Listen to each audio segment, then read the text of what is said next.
Welcome back to the Relationship Whisperer Show with Miss Dragonfly, where we discuss all things relationships with the aim to make marriage great again. Yay. And welcome back, Bluey. I can't give away. Back again. I can't give away. And I know you'll be so enthusiastic about that. So enthusiastic. Today. Well, tell us what it's all about. What is it today? Oh, yeah. Well, but why good men and good women keep missing each other. They keep missing each other?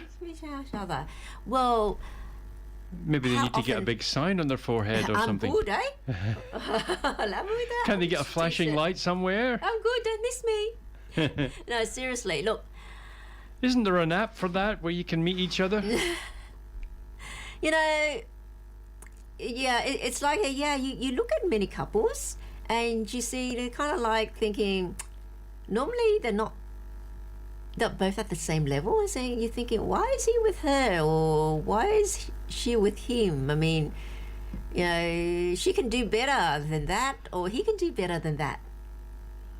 Yeah, you've ever had that There's a moment? lot. Well, there's Yeah, lots you've of seen judgments of that, I'm sure. And I suppose nearly every woman sort of, looks at the other one and go, oh, she's such and such, oh, or I'm whatever. prettier than her, kind of thing. Or why, why is he with her when she's so overweight, or something like that? Yeah. Yeah, or they look at her and say she's so pretty, and he looks like a grub. He must have big money or something. Money or something. But no. When we're Must be talking his about the brother. subject, we're talking good. It's the inside, the capability, and I guess the quality of the person. Yeah. You can't judge a book by the cover. By the cover. But look, why are we covering this topic? Because people constantly say, "Where are all the good men?" And where are all the good women? There's none don't left. they? They're all taken. All the rest of it. There's so many cliches like that. Yeah, like the car parking spaces. You know that saying isn't going around. Men are like car parking spaces. Yeah. All the good men are taken, the rest are disabled. Oh. All the good, what they say, all the good spots are taken, all the good ones are taken, the rest are disabled. That's why they're still available. Or this one's for a pram. What? Mother and pram, Mother and Pam. Oh yeah, the mother and Pam. Someone actually told me, well he parked there because he actually had little kids and he had a pram, and they're all giving him dirty looks, like he's a man. And what? I've got a pram and I've got kids too. Maybe some people just get prams and they walk around and use it as a shopping trolley. There's naturally no kids kid in there. So they get to use that. It saves you taking the shopping trolley back to the. But also, so you can use those car parking spaces. Yeah, true. Well, whatever. But look, good people do exist, but they are often overlooked, mistrusted, and I guess maybe bad timing as well. Like sometimes, like this is what they say a lot about men, is that men don't marry the best partner for themselves. They might have a great partner, suitable partner, but they don't marry. They marry whoever is around when they're ready to marry, and then they look around, which is not the right way to go, because then you end up not marrying the right person for you, simply because you weren't ready at that time. However, and as I was saying, the most important decision of your life is who you choose as your marriage partner, not when you choose the partner. Okay, and so that's a problem with people, but you can get around those two issues, okay, by getting a reading done, an astrology reading done. Oh. Because then it can show you when your best time to marry would be. So it might be the best now, but you might think you're not ready. Look, there's a lot of reasons when people think they're not ready to marry. Either they're not emotionally mature enough. Financial. Okay? Emotionally mature, or they haven't found themselves yet, kind of thing. They want to travel, they've got whatever, things or they haven't worked themselves out yet. Yeah, they don't know who they are, all that stuff. All that sort of Finding thing. themselves. Okay? So that's why they think they're not ready. And then And it happens mostly with men. Okay. So then when they think, oh, now, all right, now I'm ready. All right. Who's around? Who can I marry? Whereas the one that was the right partner for him, he said bye-bye to, because I'm not ready. I'm not ready for you. I'm not ready for anyone at that stage. Yeah. So by getting a reading done, you can say, tell when you should marry, and even if you may think you're not ready, if you marry at that time, then it works out. Seems to come together. When say work out, because that depends on who you marry, obviously. But it comes together, and it's also a reason. But not only the time of the marriage, but when we see the time of marriage that's suitable, then you can also see that when the compatible person, the likely your proper spouse, will arrive, and it's the person you marry you find at that time, meet or have a relationship or marry at that time, that's normally the correct person. It is. But however, you can have like a few end up be dated. Just say it happened though that you end up dating a few people during that period, so that can't all be the right one, can they? No. So even within that period, okay, it's best off to check whether or not they're actually the right one, your compatible one. The one that's most likely to benefit you is by getting a relationship compatibility reading done. So what would you recommend? Like, some people would say you're on a dating app or website or whatever, one of them things, and you've got your profile there and you've got your things out there and all that, and you're seeing who's answering you or whatever, however it goes. I'm not quite sure. But so you go on like 10 dates. Yeah, and then you sort of, after the end of them 10 days, you say, I can't keep doing this, and I'll just choose one of these people or whatever. What would you do? Would you recommend that they get the birth dates of them 10 people that they dated last month or whatever, and then to do a check on the chart? Is that what you would do? Firstly, I get a general reading done. I said, when should I be actually doing the serious dating? Okay, so if it's not ready for you yet, it might be next year, it might be next 6 months. Next year, 6 months, the best time. Yeah. Look, if the period you are going to meet your proper spouse is like 2 or 3 years away, you can wait. Oh, that's not easy for people. But that's not easy for people. Oh, it says in my chart I should wait, so I'm not going to go out with anybody. Well, yeah, you can go out, but now at this stage you're like dating for fun. Right. Until then, it's the serious comes out, comes through.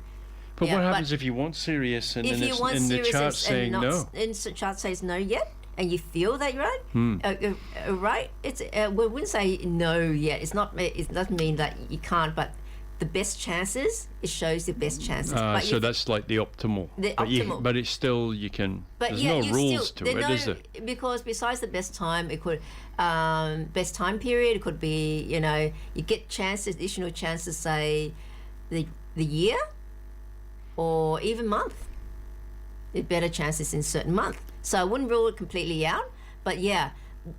You should narrow down your pick first, because look, it does take effort to get a reading for each individual one. Effort, time, and money, and that. So 0 to the ones that are you think you would choose any of them. Yeah, any of the candidates you like them like a few, like really like them. And then it's worth it, and then have a reading on them. Process of elimination. Okay, and then you might be thinking, okay, this out of all of them, not so much that they're bad, as much in terms of whether or not they're suitable for you. Because they might not because be they've got their own different cycle going on. Look, they might not be suitable for you, but they could be perfect for someone else. Apparently there's one guy asked a woman out, and she says, I'm sorry, I'm on the wrong cycle at the moment. He says, that's all right, I'll follow you on my Honda. Maybe not. Yeah, but then yeah, who the best one out of the ones you like are. Okay, all right. If and then I guess if it's still not perfect, I mean, there might still be some issues. Whether or not you accept those issues, you're told what the issues are. At least you're forewarned, yeah? Yes, at least you're forewarned. Okay, you can try that out, or you can just kind of like wait till another period comes around. Yeah. But at least you know. And yeah, and this is the thing. I mean, like the problem isn't that good people are gone, it's that they're not recognizing each other, and they're not recognizing, and it's very hard to recognize, because a lot of we've been conditioned by society and well, social even if you media. recognize, what do you do about it? You can't just walk up to somebody and say, excuse me, I've got a recognition. No? And I think we should be dating. That's going to get you a slap on the chops. Huh? How would you recognize the person? Well, that's just right. looking I'm at only them? being things, but what you're saying is that they miss each other, yeah? Yeah, they tend And to so miss each other. you have the recognition that that person might be right for you, but a lot of the times we miss them. Okay, first of all, what is good to start with? Okay, good is someone that's you know, kind, yeah, stable, honest, loyal, hardworking, and marriage-minded. Remember, this is about serious dating for a purpose, and finding the lifelong partner, the forever partner. So and you notice those qualities, what are they to people? They sound extremely boring, don't they? You know, it's not flashy. Not flashy. Not flashy. Oh, marriage-minded person. Oh, yeah. A hard-working guy. How sexy. Do most people say that? Oh, he's honest. That's really sexy. Do they say? More like, oh, he's got a hot body. That's so sexy. True? So very, very much on the superficial, as what society hypes of it, rather than something true value. Now, Most people are attracted by what they see and by the eye. and by the eye. Yeah, so everybody's after somebody good looking. Oh, that's who I want to marry, the good looking one. Yeah, but look, even without the kind, stable, honest, the good qualities of a person that makes them marriage material. Basically going to marriage material people. But even within that, they, what do I say? They're often, people function at different levels. They certainly do. So, yeah, and they're more, they are more capable, people that are more capable, and people that are less capable in life. And what do I mean by capable? Capable is things like able to handle stress, Life skills. getting through it, resolving problems, achieving things. Yeah, and like it or not, there are far more, or say far fewer capable people than there are incapable people. Okay, although when you say Yeah, I capable, see that would be that would be a fair assessment. fair assessment, and though the more and more capable that person are, the less and less of them there are around. So what happens when these people that are capable try to find partners? It's difficult. Well, they've got to be capable at it. Capable at it. Where am I? That's, See, the thing about it is most people have got a talent somewhere. yeah. Most people are good at something. They've got something unique. Some people are great artists. Some people are good musicians. Some people are they're great cooks or whatever. They've got great some level of problems. inspiration, artistic expression, But and, that and is. so on. But how does that function or that relevant in a marriage though? Well, we're not saying it is. What we're saying is that everybody has something. They do, but what we're talking about in this context Yeah. is about for marriage, for Overall for life skills. relationship. Yeah. And what's you can relevant you for can be that? one of the greatest lead guitarists in the world, but you could hardly make a cheese sandwich for yourself. Yeah, or change a nappy. Yeah. Or no, let's just say, or even mow the lawn. Have no idea how to mow a lawn. Yeah. And so what happens when you're with a partner? Well, then they'll have to do it, wouldn't they? Yeah. And then you're so incapable of doing the mundane things, that your partner ends up having to do everything in their life, and then what are they going to feel? How are they going to feel? They're going to feel resentment. Well, Eventually, maybe. Eventually, not in the beginning, because he's such a good guitarist. I'll hang around, but eventually it's going to wear on people. Yeah, I can't. Yeah, no, yeah, not the guitar again. Oh God. Oh God! Not only that. Same thing. I have to bring the bin out again tonight. Okay, if I don't remember to do some things, it does not get done. You know. Okay. Oh, the lawn's going so much. Look, I'll have to actually mow it myself, or I have to try to find someone if we can afford it this month. So. Yeah.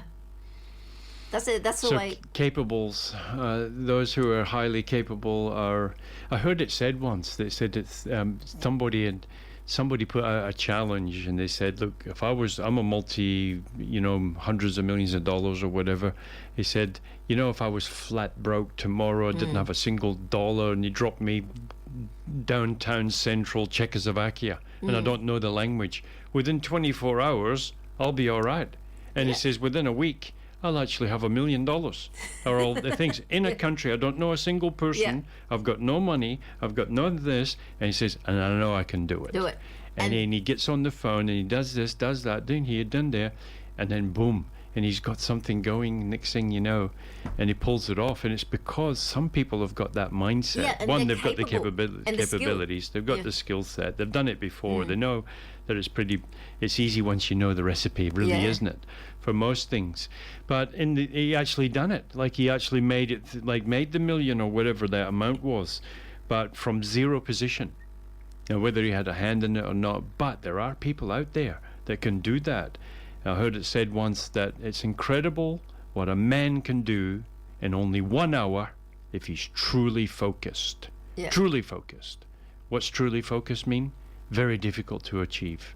Very, very difficult because of our distractions of the mind. It runs off fleeting away here and fleeting there.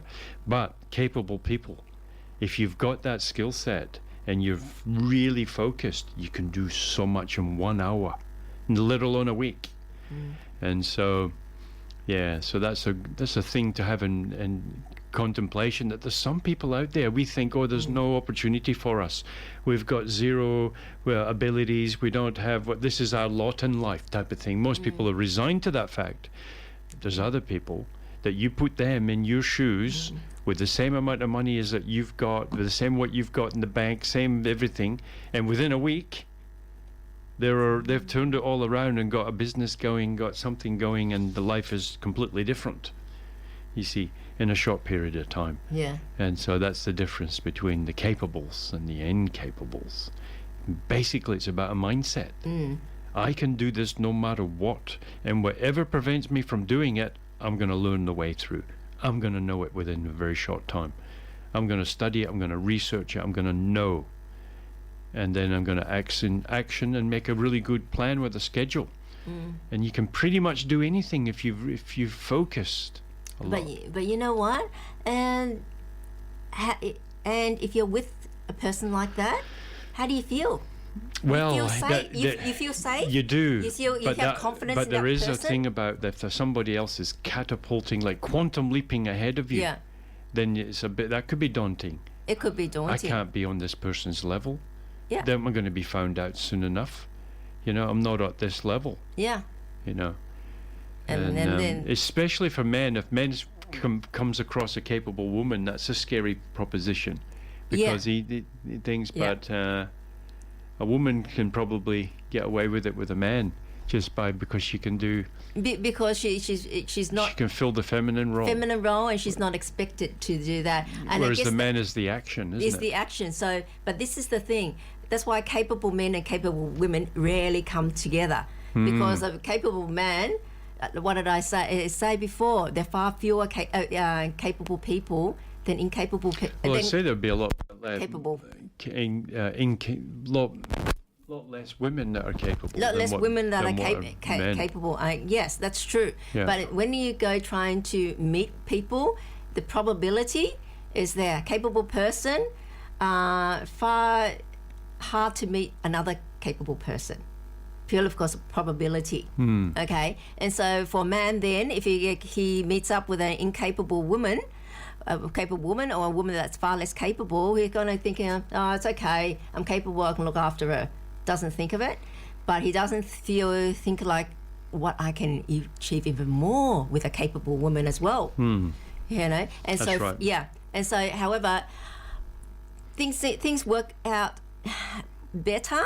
There's more chance of it succeeding with a capable man and incapable woman. However, the flip side, if it's a capable woman with an incapable man, problem straight away.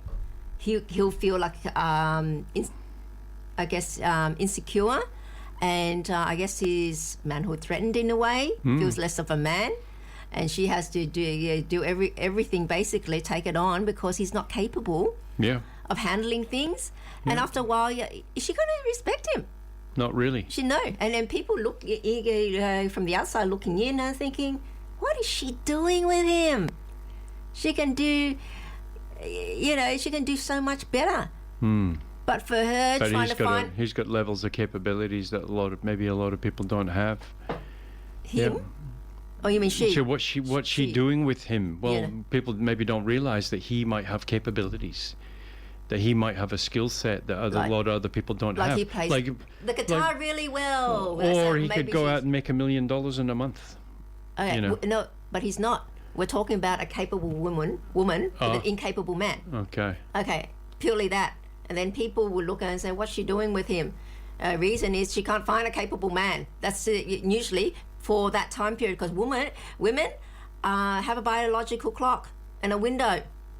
Yeah. Yeah, that's why, unfortunately, for the capable woman, she has far less time on her hands to try to seek and find a capable man. And a capable man has far more time. He can try to find a capable woman if he likes, if he really is after that. But most of the time, he settles for someone decent, I guess, and pretty enough, even if she's incapable, so to speak. So you see, it's an issue, as men don't realize. It's just like business-minded men.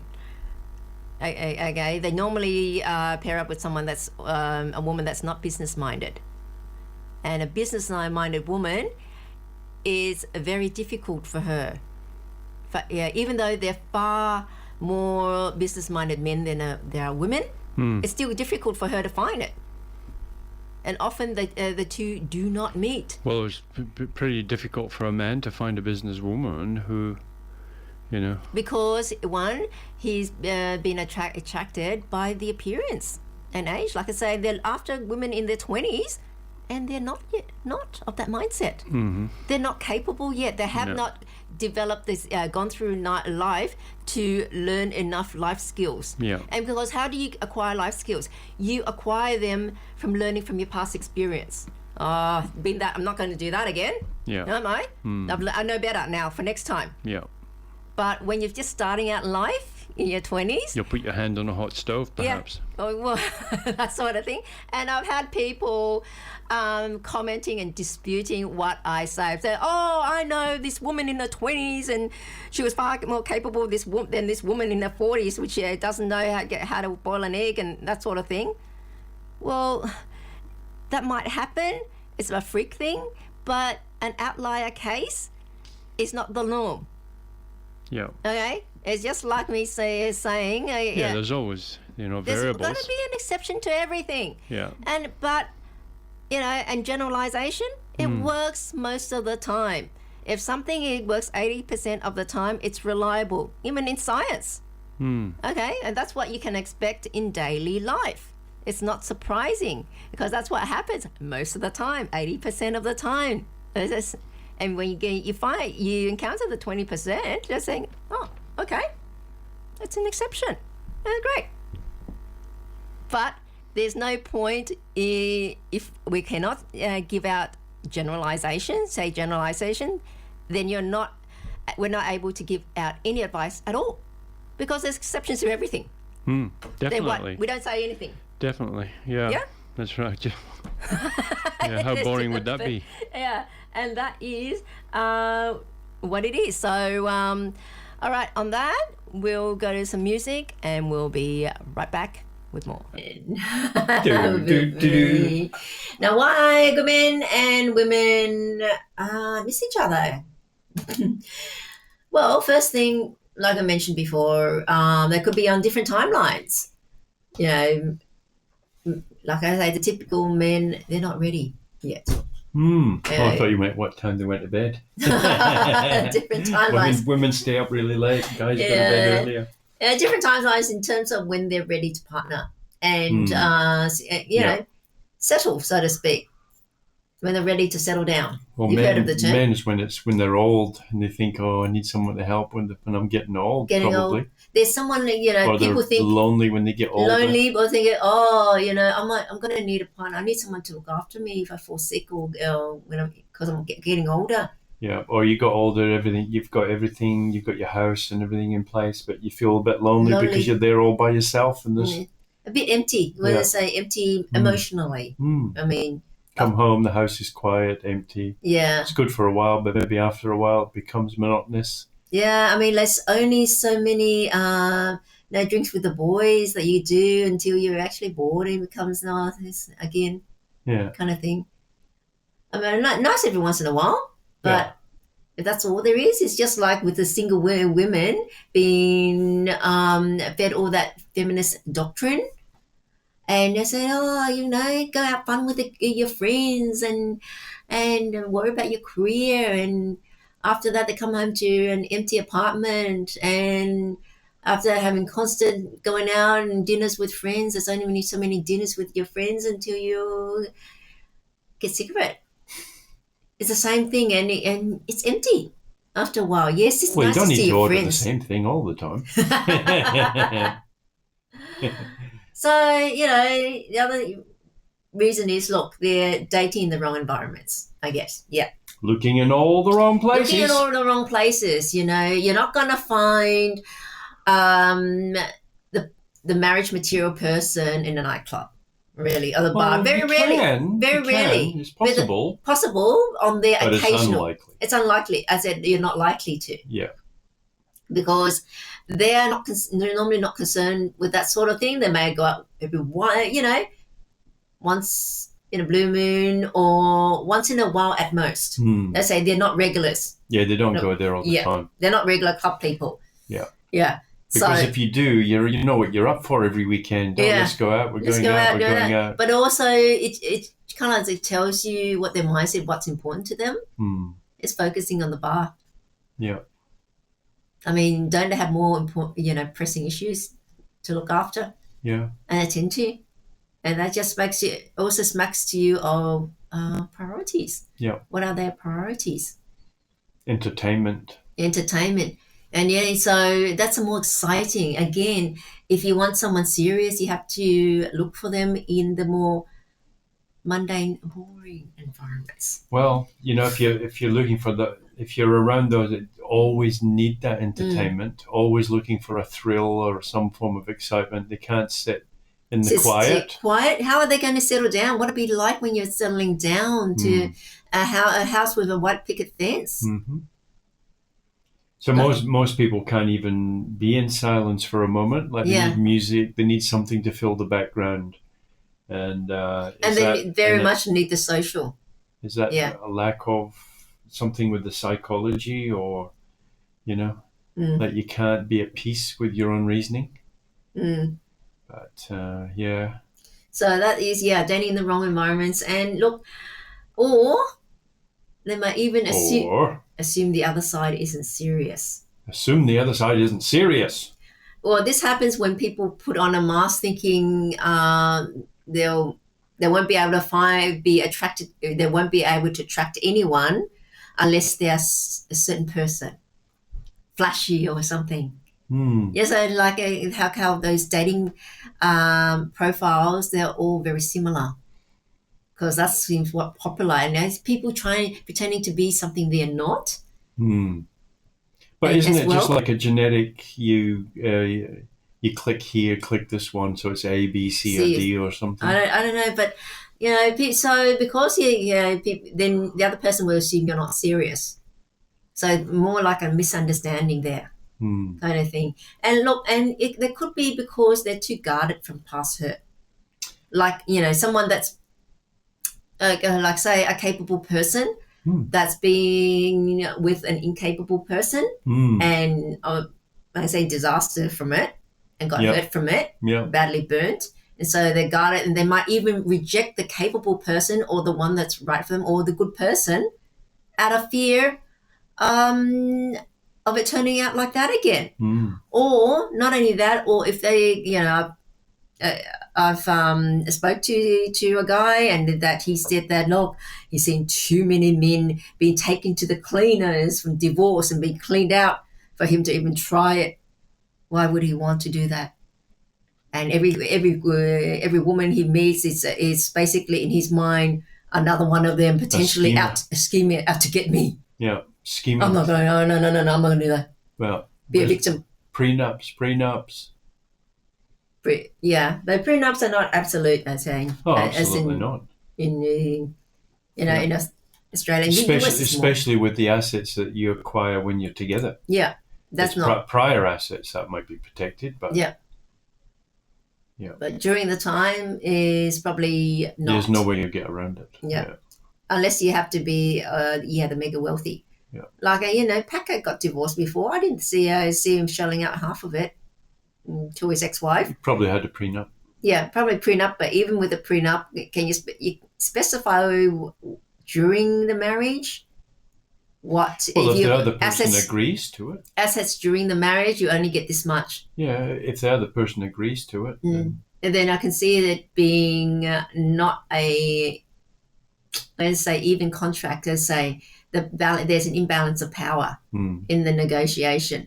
Yeah. So, like even in Packer's ex-wife, I think Erica Baxter, even with 3 children, I think she might have got $100 million settlement. Now that sounds huge, but that's not half of what his assets, let alone, and that's not half of the money he had made during the marriage too. Yeah, but the assets would be in a company name. The company made that money. Yeah. He might be a director of the company. He might be the CEO of the company. But from that company, he might only get a wage. He might be the majority shareholder. He might get dividends every year from the shares, from the profits and the equity. But that doesn't mean to say that he's got a single asset. Personally. Except for some shares. And now he might be forced to sell the shares to honor the things, but there's also might be criteria in the company constitution. He might not be allowed to sell shares. In the company constitution, it might be protected in that way. So you sign up the company that, you own you own shares, but you're not allowed to sell them in case a competitor picks them up, or something like that. So then the wife would maybe not get anything. And then also you're probably aware of trusts and things where you can put your assets in trusts.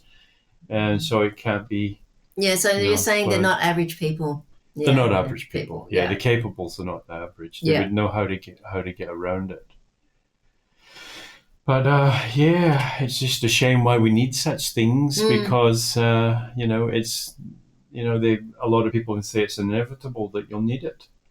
Yeah, which is a shame. It's a big shame. It's a shame, but considering how our high divorce rates, 50%. 50%, and you know what? Is that number real?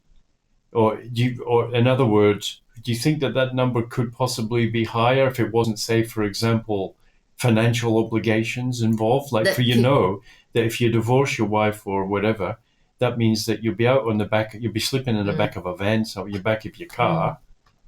You can't rent somewhere because you'd have no disposable income after you still pay all the expenses, child support or whatever. So a lot of the times divorces don't occur because of financial constraints, yeah? So that number could actually be higher than 50%. Yeah, true. It's the one that we're saying, like, marriage in name only. Marriages. Yeah. It is a shame, but all right. Now, why they're not getting together? It's misperception as well. Miss who? Misperception. Oh, who's she? She is what keeps good people away from each other. Yeah, because good men may appear boring. You heard about the nice guy? Oh, he's a nice guy, but just too nice, just boring kind of thing. Oh, she's a nice girl. Oh, yeah, but she's not exciting or anything. She doesn't do all the exciting things like go water skiing or canoeing or climbing Mount Everest. All she does is cook at home and go to work. How boring. Yeah. But think of the life. So, yeah, you see, there's a reason why. And women, though, may appear too cautious. Yeah, like, again, unexciting. And reserved and all that. And so, and for the most part, most men, if you're going out on dates with a good girl, and maybe there's an expectation usually with dating, and the good girl may not be engaging in that type of activity, and therefore the person doesn't even ask her out because he knows there's no sex. It's going to be months or whatever, or a long time. Why bother? But that'll never happen. Yeah, but like again, marriage material women. You don't what type of the woman, your wife. You don't want. Well, obviously, you don't want your wife sleeping around, but the person that you're choosing to be your wife, you don't want them to be sleeping around. The type of person, and the type of woman that does not sleep around, well, she's not going to sleep with you either. So, what do you expect? Indeed. Shouldn't you be? Oh, you know what? Guess what, mate?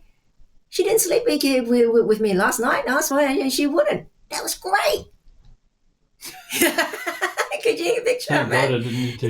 Telling his buddies that? Oh, she didn't. She refused to sleep with me. Well, this is great, isn't it? Yeah. Because if she did, then that's a sign, isn't it? I mean, imagine if she's going out with her friends one night. Yeah. And you know how easy she was, or whatever. Then all she needs to do is have a few extra drinks. Yeah. And then that's going to happen. Yeah. Perhaps.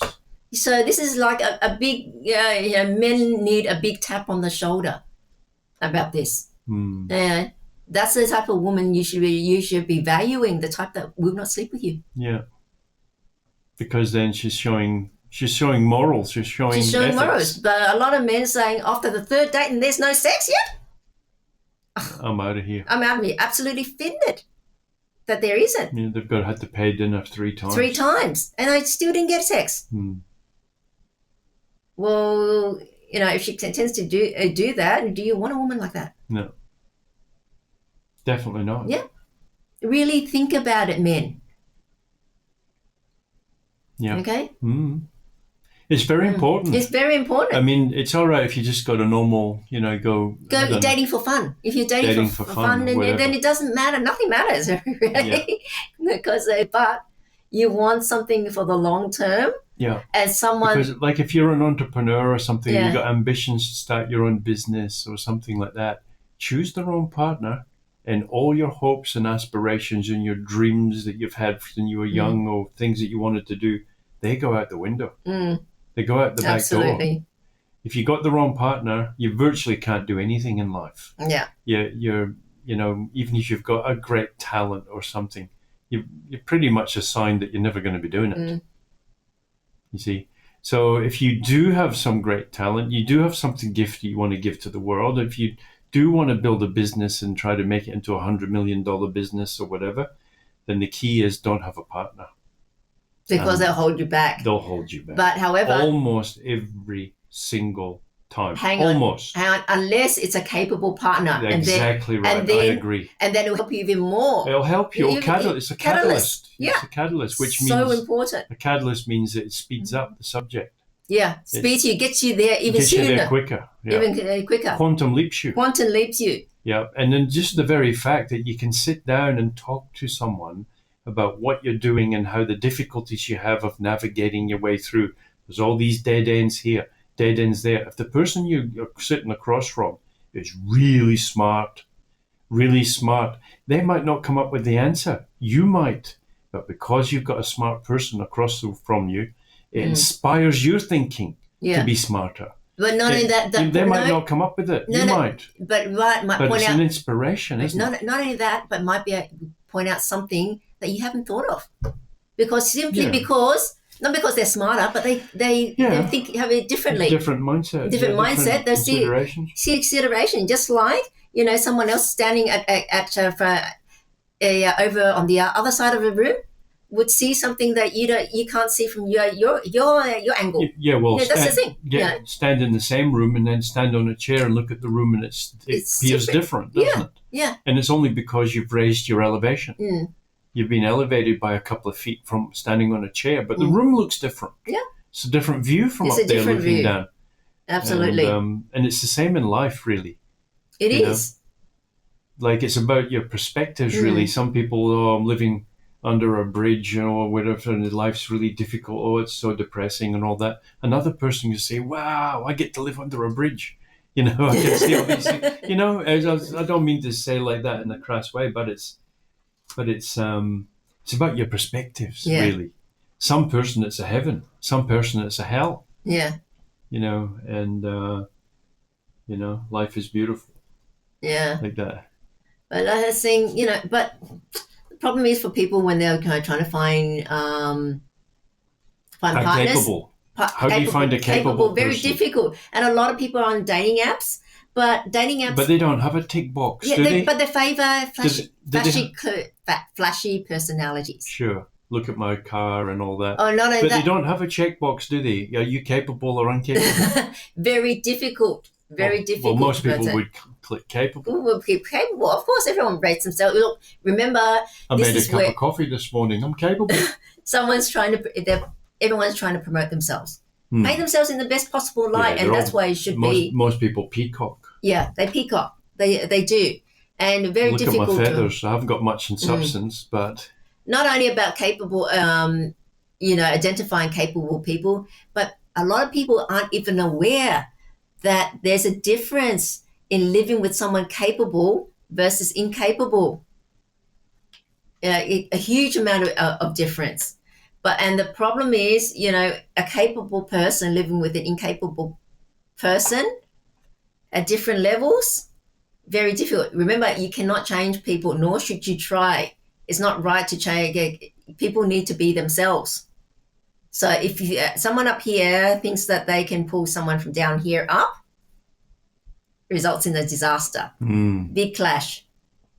Yeah, you can't. And someone from down here thinks this person up here, their partner, is ordering them about or making unreasonable demands, simply because what, you want me to do that?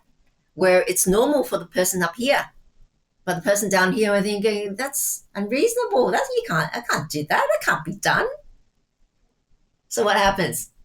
There's frustration on both ends. Yeah, conflict and frustration on both ends. There's an angst. Yeah, and it doesn't result well. It's not a good situation for either party, the capable or the incapable. So where do they find each other then, the capables? Is there a capable club somewhere? Capable club for capables? Can you wear a cape? A capable cape? Capable cape. Can you be alerted somehow? Like there's a little signal, like a little hand signal that you can do if you're capable. Yeah. That you can spot other capables. How can you do it? How do you spot them out? Well, okay, we'll discuss it after we go to some music. But I am going to leave our listeners with this. Really think, have you ever realized later that someone good was in front of you? Someone good was in front of you, or the one that got away? The one that got away, and then like you dismissed that big fish? Yeah, you dismissed it, and then later realized, it wasn't good. What a mistake. What a mistake. He or she was great after all. I reckon a lot of people have got them. Yeah. But at the time that they were with them, they were too immature or self-centered to recognize it. And why do you think good people keep missing each other? Really think about that. for our listeners? Well, looking in the wrong places. You're going on right places and probably not recognizing. The question is, where are the right places? Okay, and we'll discuss And we're coming that. up with more questions even before we've got through the first ones. All right, we'll go to some music and we'll be right back where we'll dive into that. The Relationship Whisperer Show with Miss Dragonfly, where we discuss all things relationships with the aim to make marriage great again. Now, good men and women, why they keep missing each other? Look, another reason, fear, ego, and timing. Fear, ego, and timing. Well, like saying good people still carry wounds. You know, the good previous hurts and so forth. And assumptions from them previous hurts. Yeah, but look, you know what? When there's a breakup or so forth, it's normally the good people that get hurt more than the not so good people. Okay. Would you say? Because it's normally caused by the not so good people on the good people. Yeah? If they're sensible, they're hardworking and so forth, and why, you know, they're reliable, why is there a breakup? The other person. So it's normally they are the ones that get burnt. And then they still carry the wounds. So because of that, they might sabotage opportunities because they feel being vulnerable again and I guess making the same mistake again. So yeah, you can't blame them in that instance. And I guess also like because of that, timing matters because one person might be ready while the other person's still healing. Yeah. And one could be in relationship or well, I don't know, but there's the timing is a big thing, isn't it?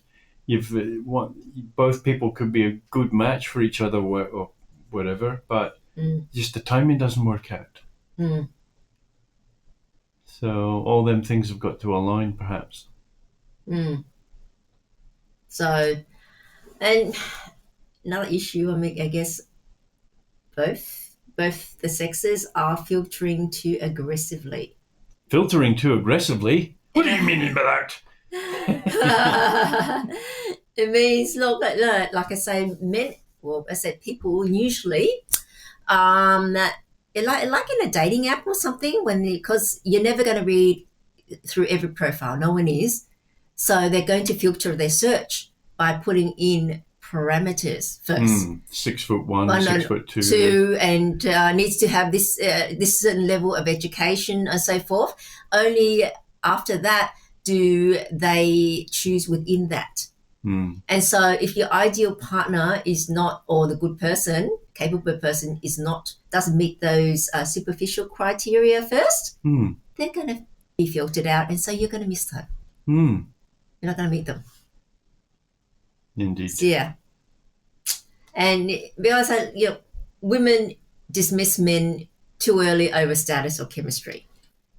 You know, he's just a truck driver, or something like that, or he just, I guess works in a factory. He may not be the most capable person to start a business or whatever, but he could have very good life skills, be able to fix anything, be a great handyman. Yeah.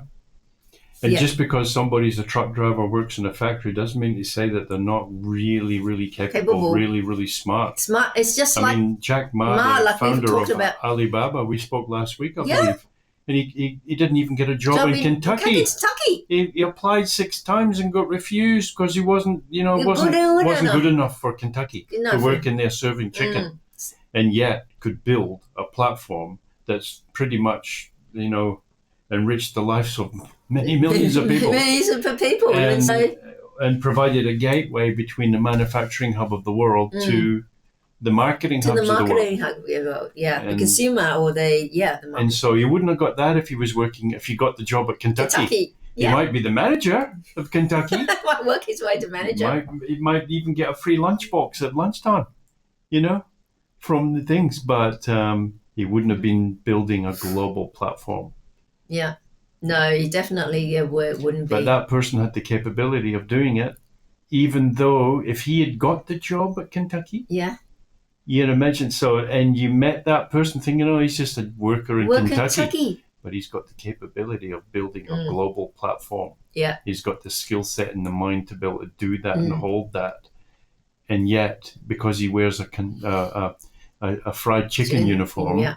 you would just overlook him, bypass him, and nobody would probably even look at him twice, would they? Like a potential a woman who's out there looking for a potential partner, he would be, oh, where do you work? What do you do? Oh, I work for a fried chicken company. That's it. Next. Next, yeah. Bye. You're nothing. You're nothing. Yeah. But they don't realize is that there's nothing today doesn't mean to say nothing tomorrow. Nothing tomorrow. You might have these people might be really good. Yeah, like I said, they might be able to build something amazing tomorrow. So it's very difficult to know what the person really is like, what they're capable of. Yeah. Just by looking at what the job they're currently doing. Yeah. Yeah. Usually you can tell by what they do in life, like they're, oh yeah, I built this, I built that, I did this, I did that, I'm considering this, I'm considering that. Yeah. These are my hopes and aspirations or whatever. And they usually get telltale signs in them. Yeah. Because you wouldn't be aspiring to do something great. Yeah, but this is the thing is... If you're aspiring just to sit in front of TV all day or whatever. Yeah, that's right. But that's why they reject them or dismiss them too early without finding... Just because they've got that job, without sitting down and giving them a chance to date and just to find out there's more behind the uniform or more behind the chicken counter. Yep. You know? That there's substance to that person. They might be doing the PhD at night time. You know, but you don't know. You don't know. No. Or that thing. And the other thing, like we spoke about this week, is chemistry and spark, and people keep going on that. Yeah, well, he was nice enough, but that was it. He's just basically too nice. Yeah, it's nothing exciting. I didn't feel the spark. That's what they say. And as part also, men dismiss women. On the other hand, men dismiss women too early over appearance or convenience. Yeah. You know. Well, there's these videos where there's a guy who looks like he's a wee bit down on his luck or whatever, and he's not very well dressed or whatever, and he sees this glamorous woman, and then he goes, "Oh, can I grab your number?" No way in the world. Ha ha ha! You no way. You get my number. You're not in my league. You're just a silly little, whatever. And then the next thing you go, oh, well, I tried at least. Well, thank you anyway. And he goes beep, beep with his car, and it's the latest Ferrari or Lamborghini. And he jumps in it. The woman comes running back. No, here's my number. And he just drives off. Oh, is that an AI-generated video? Well, I don't know. But it sounds like something. Well, these videos were out before AI came about, I suppose. But probably a skit. It was probably a skit in many instances, but yeah. But you do even if skit or not skit, you can see how that plays out in real life. So basically, the woman will dismiss any man that's not looking the part, or she has a presumption that person's a loser. But and they can't bring much to the table. You can't enrich my life or whatever. I need somebody that makes at least $200,000 a year. You're not going to cut that or whatever. And then when they find out that, oh, he's got the potential to fulfill my dreams, because they're all looking for a rich guy. Nobody wants to work. None of these women want to be swept up and say, what do you do for a living? Oh, work at this place. No, you don't. You don't need to work anymore. I'm going to take care of all your bills. Cinderella. Yeah. Sorry, they all want to find their Prince Charming. If a guy's got a Ferrari or a Lamborghini, that signifies that the potential is right there. You see how they come and fight for you. You see how they come and attack. If that guy was sitting in his car and asked for the number, she'd be jumping in the chair. Yeah. But if he's out sitting on the bus stop and they ask for the number, no way in the world. And then he gets in the car and she's running down after the road with his high heels on. Oh, here's my number. But too late. Too late. But that's people can be capable, even though they don't look like they are. Yeah, absolutely. And just because they're in this position now doesn't mean to say that they will still be in that position later. Really depends on their drive, doesn't it? Yeah, like it what's does. the kind of person they are. It does. And you can only really determine that by sitting down and having conversation with someone. Seeing how if they've got depth. If they've got depth, if there's no substance to the conversation or whatever, they're just shallow or whatever, then you sort of know that these people are not really going to, spark your, inspire a great conversation or whatever. And yeah. So yeah, it's about communicating, really, I suppose. You don't judge the book by the cover. Yeah. Okay. So, and yeah, but yeah, you don't, but women do, and also men. Men judge it even more. It's based more on women. Look, women judge on status a lot. Yeah. Okay, but men judge on appearance. Appearance. How many kilos? How many kilos around the hips and all of that type of thing? Are they tall enough? Yeah. Yeah. Women are looking at how many zeros he's got, and how tall he is or whatever. And the men are looking for curves. So if it look good enough on his arm. Body shape. Yeah, good enough on his arm. And if he can be proud of her appearance, taking her around. True. Be proud enough to introduce her. Or be known that that's his lady. Yeah, because I understand there's a competition around with men as well. I've heard this. Is this true though? Like if even in let's say a gathering or something, men would feel like his lady is prettier than the other men's wives or partners. I'd say that would be more so from the women themselves. But men are not concerned with that. I've got better than you, kind of thing. Yeah, they do. I suppose that's always the case. Like the man, the alpha male, like they try to come in and take control. Who's the leader of the pack here? And usually, like, who's got the biggest car? Who's got the most disposable income? Who's got the best? Who's got the biggest toys? Or I don't know, but stuff like that. Yeah, appearance. And also convenience. That's the thing. She lives on the other side of town. And it's not that's convenient. difficult. That's very difficult. Yeah, so if it could be that, look, if it's the right person, it's worth it. But that thing. If it's the right person, it's worth it. Yeah. But if it is the right person, you'll drive an hour or two even. Yeah. But it's a matter of it's inconvenient. Therefore, I'm not going to bother to find out. Even because I'm too busy at the moment. Yeah. For a later night, it just doesn't fit into my lifestyle at the moment. So sort of thing, and just because of that, yeah. Yeah. Well, so it doesn't. Commuting is not easy. Yeah, or even not even commuting. If it's say I'm too busy, it doesn't fit into my my lifestyle. Well, that's usually the way how we get out of things that we don't want to be in. Yeah. Like if we wanted, sorry, I'm really busy. I don't have time. Yeah. To date anyone or anything. Yeah, that's. But when you examine their life, usually they're really bored for the most part. They just don't want to put the effort. It's not convenient for them. Than to find out to go into a relationship or find out or do dating. Life can be really busy though, especially when we're trying to pay all these bills that we get subjected to, so all these subscriptions. So life can get really busy, and I think that destroys relationships a lot. Now that's men and women working, whereas before it used to be one. Yeah. And so people had a lot more time.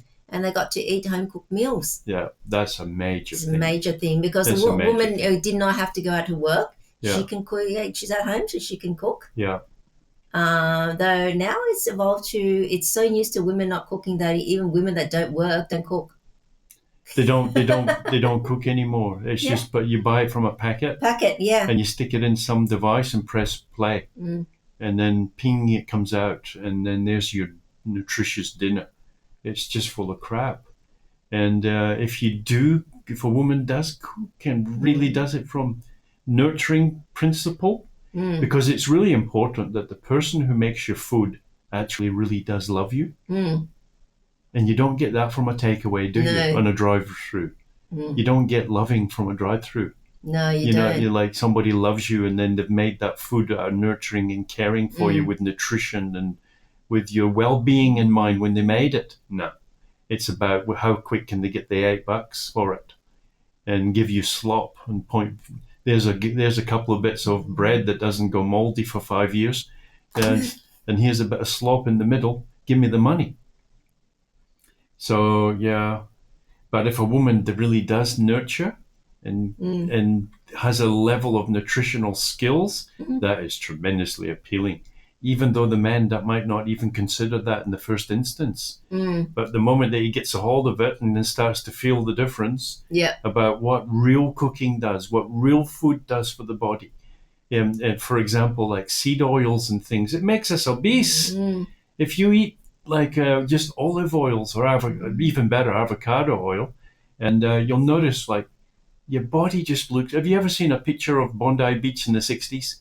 It's Spot the Fatty. There's none. There's none.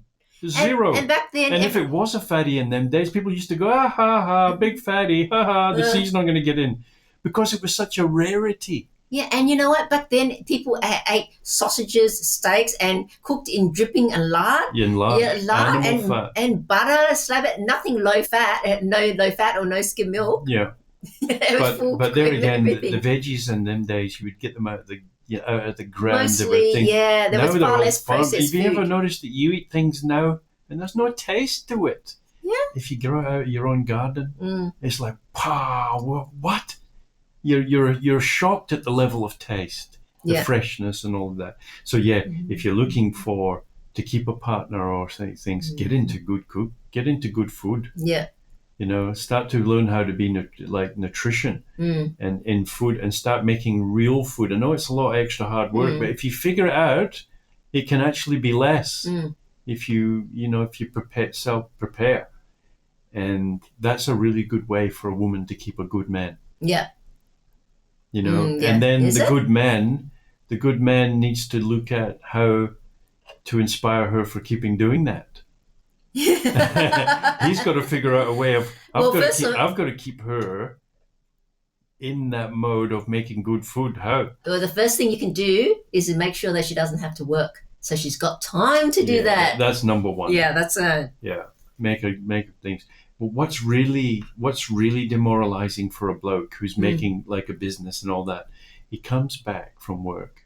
He's exhausted. He's had all these things from early morning. Like, you might sit there at the table having a cup of coffee, but his mind's like, and all these things that you got to be doing, whatever. And you come back to a TV dinner. Oh, how demoralizing! And the place is like, you know. Yeah, but look, it's like one person's free loafing. Yeah, look. If she's just come back from work as well at the same time, and you've got no complaint. You can't complain at all. You can't. Yeah, but if she's been at home all day, then that's no excuse. Yeah. Particularly if there's no children, or children, you know, all she does is drop them off at school and come and pick them up. Yeah. So she's got all that time. Yeah. Yeah. So what do you do? So. Oh dear. So how to recognize a good person earlier? Really? How to recognize a good person earlier? Okay, so one, look for consistency. Well, you know people through their actions more than the verbiage. You know, it's like you'll know them by their fruits, so it says. But look for consistency. You see if they're presenting something that they're not. Yeah. They have to keep remembering to do it. Yeah. So then you can look at consistency. Well, they'll also have they dropped that? They'll also have a past history. Oh, I did this, I went there, I did that, or whatever, and this is how I navigated through it, or whatever. And then they'll probably relay a story about a skill set. So you can tell from that if that's real. You can tell from that if they've got the capabilities. If they bring smarts to the conversation.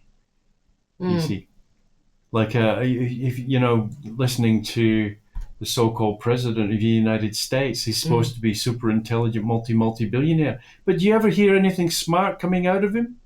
There's nothing that's beyond the level of a 7-year-old speech, really. It's like, where's the smarts? You know, if you're that intelligent. So, yeah. So you can tell, you know, what the level of a person is. And in fact, people who are competent observers can actually tell the level of another person within the first sentence, basically. the speech alone gives a lot of games away. You know, whatever, or you know, you can tell when people are at a level, what level they're at, basically, from their speech even, and appearance, and so many things. So if we had the observational capabilities of, say, some person called Sherlock Holmes, for example, who can see all the little details and know where you went for your holidays last Christmas, you know, because you know, they've got these skill sets that can tell things by observing. You see, so we need to be competent observers and observe the things that, especially when you're looking for a partner, we need to be good observers. You know, like yeah. And so so how you observe is also watch how they treat others. Yeah. You know, watch I, how they treat others. you know, watch how they treat people who bring the food, like waitresses and things. Yeah, if you know you have a nice dinner, person must be very pleasant to you and are nice, but then around the waiter brings the wrong dish or brings the wrong order or whatever, they snap. They snap. Yeah. Henry Ford, when he was the one that was famously, he paid people double or 3 times the wage. Oh, that $5 a day. $5 a day or whatever. That was huge money. That was huge money back then. Yeah. But when he was doing his interview process, so he had, say, like 5 candidates for a management position, and he was going to choose one out of the 5 or whatever. He'd take them all for lunch. Oh, okay. And you know what he would do? What did you? He would choose the one that treated the waiter the best. The ones that ignored the waiter and expect, oh, you bring the thing down. The ones that said, oh, thank you, and or whatever, and they were engaging with the waiter, so they're not like lofty above you. Yeah. You know, they were basically on a level, but they were just pleasant people or whatever, engaging. So it's not like, oh, I'm above you because you're serving me. It's like, I'm grateful that you're serving me type of thing. They're the people who he would hire. They might all have the same level of educational capabilities or whatever, but he was really after that character of person, the underlying undertone, the character of that persona. You see, do they have noble intentions, or are they just me orientated with a few degrees? Yeah. You know, like they might have a few degrees or master's degrees or whatever, but are they me orientated? And most people in this life, we wake up in the morning, what am I going to do today? What's in the store for me today? And things, and we're very me orientated. You know, it's like I. We're all I specialists. I. And so, yeah, I think the key to it in relationship is what's the other person feeling? Like bring in a level of empathy. Yeah.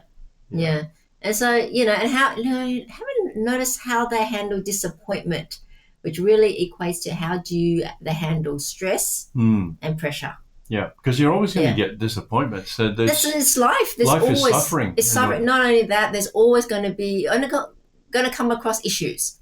Yeah. Yeah, difficulties or problems arises. Can you handle it? Not only that, can you handle the stress and the pressure? Okay, look, you might have been made redundant. How do you handle the situation then? Yeah, you're just going to sit at home and spew over it, and you know, need to, you know. So on that, we'll go to some music. I'll let our listeners ponder. Go for a quick toilet break. You're talking about pressure and bursting from the pressure. I'm bursting from this pressure. All right then. All right, everyone. Now, continuing on how to recognize a good person earlier before we were interrupted by Bluey. I'm not a good person. All right. What you can do is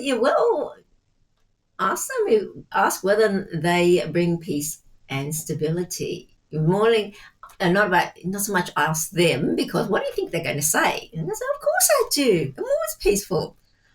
It's ask yourself whether or not being around them is brings you peace and stability. Yeah, that's the main thing. Or it makes you fucking furious. Yes, or makes you furious. And look, yeah, the final thing is, look, how to stop missing the right people. How do you do that? Well, first off is slow down your filtering and not be so aggressive with your filtering. When you yeah, look, fine enough if you think that you can't get along with certain cultures. Go, well, yeah, filter that. Okay, filter that. But and I guess, look, if the person has comes with, which say, baggage children, now that might work extremely well. That might not matter at all.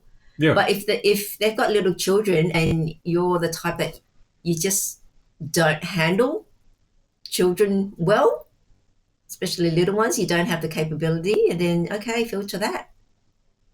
So you know yourself more or less you can't do it. Yeah. See it? But like I say, do not really dismiss people based on this superficial. Really no, or even you know, looking at, well, they normally don't have well, they do have occupation or area of their job on the dating profiles. I'm saying dating profiles and online dating because that's where most people meet now or try to look for a partner, and that's when most of the filtering happens. I see. So because of that. And yeah, don't be so picky about he's got to have a certain level of education, at least a degree, because then he or she would be smart, because that doesn't tell the full story. But if you're on them dating profiles, you're one of 1,000. Yeah. And that you're sort of in this big pool with all the fish in it, and then you've got to try to stand out. Yeah. And that's not easy, is it? That's not easy. Mean, what is it? Better wording on a profile or whatever? But this is about pictures, isn't it? Yeah, but it's about the people that are looking through for capable people. Capable people. Don't dismiss it just because it might be just a high school person. So you would be looking graduate. for like higher educated, you know. But that not necessarily mean that they're smarter. No, definitely. Because they might have academic. You're looking smarts. for a skill set. You're looking for some. Just think again, when you're living with a person, when you're choosing a partner, what would we like to live with that person? And the person with an academic qualification, okay, I can say that because I have one too. Okay, but that's not the be all and end all. Just because that does not mean they can say solve problems in life. No. Yeah, or a lot of academics, they're pretty much lost once you get them out of the campus. When you get out of the campus and away from the books or the computer, they can't.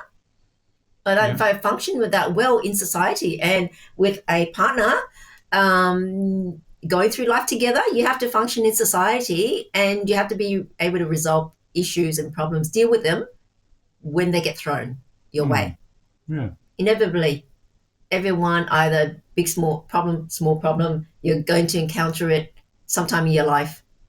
I have never heard of anyone that's gone through life and said they've never encountered a problem. I've never heard of one. So our listeners, let us know if you've heard of someone or know of someone that's never encountered a problem in their life at all. Look, stop dating for spark or validation. Saying, look how good I am. I can get someone this good looking, or someone that's a PhD I can even hook up with. Yeah. Always saying, oh no, there's got to be a spark, you've got to have spark, kind of thing, which we covered last week. Spark. So move towards values, not just vibes. Really important values. And give calm, decent people a real chance. They do, really, because that's what you want in your day-to-day. I understand people hanker for some excitement. Yeah. But every day? Yeah, you don't want drama in life. And I'll tell you, this problem, that problem, the next one, you're sort of waiting for it. I think you know of someone. She's been touted as the best woman in the world. Model looks and so forth. Can do this or that, but was she up climbing Mount Everest again after going backpacking in Peru and she's in her 40s? Well, just imagine what it'd be like to live with someone like that. Best woman in the world. I don't know your category, but living with her. All right, now we're going to go. Oh, if you now we're going to Mount Everest to climb. If you want, you're not going to do it. I'll go myself. You don't want to do it. You don't want to go. I'll go myself. And then she'll be, gone for weeks, For a months, month or or a whatever. month away. Right? Yeah. Is that a marriage? And do you want to be going? Yeah. Go Well, you've to got to have South common America. ground, really, don't Really? you? Yeah. So But is that when you're- really a marriage? what do you like doing? Oh, I like climbing up the Himalayas in minus 30 or 30 minus days. 40 degrees. A marriage built on Yeah, excitement next. and adventure. A marriage and a relationship built on adventure. Yeah. Well, Right? some adventures are great. Yeah, but And you don't want to be life and boring. Yeah. Like life is a wondrous journey. yeah. We how don't many want to waste it on boring, meaningless. things? You got to have excitement. So go to an You got to adventure enjoy it. every you got to month. enjoy. You got to be happy. Go on an adventure every month. Isn't that Yeah. great? They say, A lot of women, if you noticed, they come back they've got to get away all the time. They got to get away. As soon as they get away, as soon as they arrive back with the suitcases, they arrive back on the they want to the go weekend again. or something. By Tuesday, oh, we've been here too long. Let's go. Where can we go next? Yeah. I think, do you want to keep They're going? back for a day or Yeah. two, and then they want to go somewhere else. Oh, it's so boring here, or whatever. No, I've got to hurry. Look after the mundane things like paying the bill, next month's bills. And I notice a lot of women love that. Love going away. Because you know what? It's just It's an avoidance. it's avoidance, avoiding of life responsibilities Yeah. or whatever. And then you're sort And of in the realities. holiday mode. So all you can the time, and it sit can get addictive. Yeah. Yeah, but that is not a reality. Hmm. Okay, where are your funds going to come from Hmm. to do all that and not Yeah. work? Yeah. How many people can do that? Not too many. So yes, we are coming towards the end of our show. So we'll just Already? yes. So we are going to touch on where do you find these good people? Okay. Well, like I say, eliminate. Is there a chapter in your book about that? That'll be in volume 2. Oh, volume 2. Yes. Are you capable of doing a volume 2? I've done volume 1. Well, that doesn't mean to say you're capable of 2. Okay, but 2, I can't. You might be capable of the first one, but it doesn't mean to say you're capable of the second one. Well, it all depends on if there's demand, if there's interest, if people like, our listeners like a volume 2. Well, where do you find a capable person if you have a chapter like that in there? You go to where capable people are likely to go. That's exactly right. Yes, and where would they be for men? Where would men likely be capable men? In the TAB. In the pub. TAB. In the pub. In the pub, eh? Digging the garden. No, they're in places. They're in places. They definitely are. They're in investment seminars. They're at They're all expos and so forth. Things where involve business. Well, business and areas. if you go to conferences or something like that, you'll find lots You'll of them find them there. like that, yeah. And on the flip side, for capable women and marriage material women, tip is you'll find them at investment seminars. Well, that's where goes men as well. Yeah, but with men, but particularly women, if they're going to be the ones handling the money, it's investment seminars that they're at, because they're already on that mindset of saving for a nest egg, trying to grow your money for retirement, rather than just spending on handbags. Handbags and shoes, you'll be broke in 10 years. Yeah, I mean, she's already thinking about her future. Yeah. And she's a saver. She'll have money saved. Yeah. And that'd be continue because, a frugal woman. One of the things would be me to stand out for me is what kind of brand names does she have? Yes. Is she wearing Gucci? Has she got an LV handbag that costs $5,000 that somebody can make for $20? While she's a waitress, working as a waitress. Stuff like that. I think it shows you so values. it's like if they're into brands, it's probably a red flag. That's a red flag. Yeah, which we covered in a dating as a thing. Yeah, it shows you up their values. Yeah.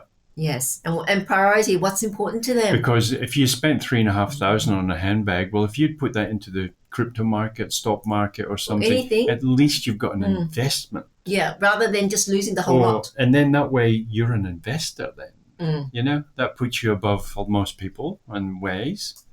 I mean, not that this means that you're above anyone, but it means as far as we're talking, the subject matter here is being competent. Yeah. How do you find the capables? Yeah.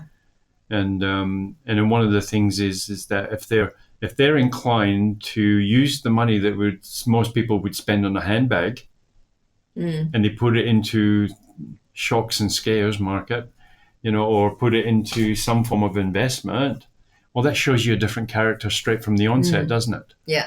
They'll sacrifice the handbag in order to get an investment of significance. And then that investment of a few thousand could end up being, quite handsome in the future.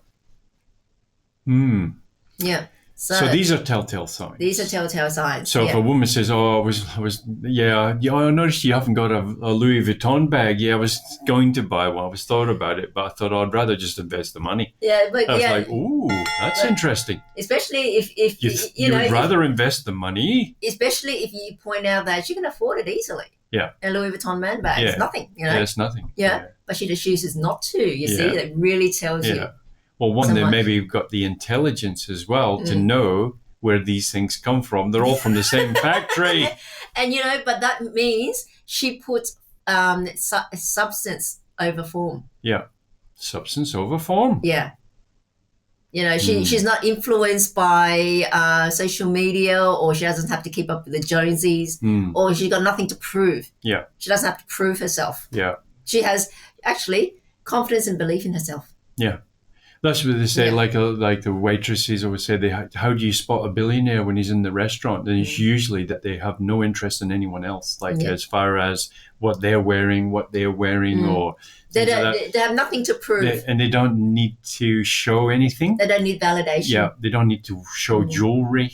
They don't need to show anything. And usually, I remember being in LA, that the wealthier the person was when you went to meetings, was the more tattered they looked.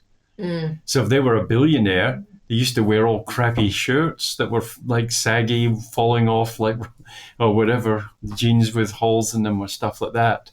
You just wouldn't know. And that's deliberate, because they don't feel the need to impress other people. Yeah. They're already content within. And I think that's a major key in life, isn't it? Being content with what you got, being happy with your own self, being content, not needing to be, to demonstrate anything, not needing to show anything. Is what you see is what you get. Yeah. And that is a good character in a person if you're looking for another partner in life, is what they're people who are off the premise of what you see is what you get. Yeah. No undertones, no sort of false information or leading. You're not someone who just snuck in and pretended to be. You're not someone that snuck in and pretended to be. What you see is what you get. Yeah. Yeah. So there's where we need to be. Yeah.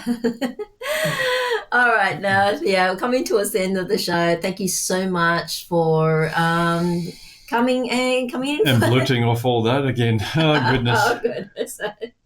I feel sorry for all the listeners. Yeah. Well, and for our listeners, don't forget to follow me on my Facebook page. I have 2 Facebook pages, Miss Dragonfly and Make Marriage Great Again. Does that mean you're two-faced? No, only joking. Okay. We know what you are. What you see is what you get. Yeah, but so because I post different things on my Facebook pages, follow both of you can, but at least follow one. Okay. At least follow one. Okay. And I am going to close with this. I mean, good men and good women are here, but they won't find each other. Both are chasing fantasy. Ooh, both won't find each other if you're chasing fantasy. Yeah. I'm Miss Dragonfly, and this is The Relationship Whisperer. Let's make marriage great again by recognizing good people before it's too late. Okay? And once the ship has left the wharf. And don't forget to tune in same time next week. And until then, it's bye for now. And bye for now. Now.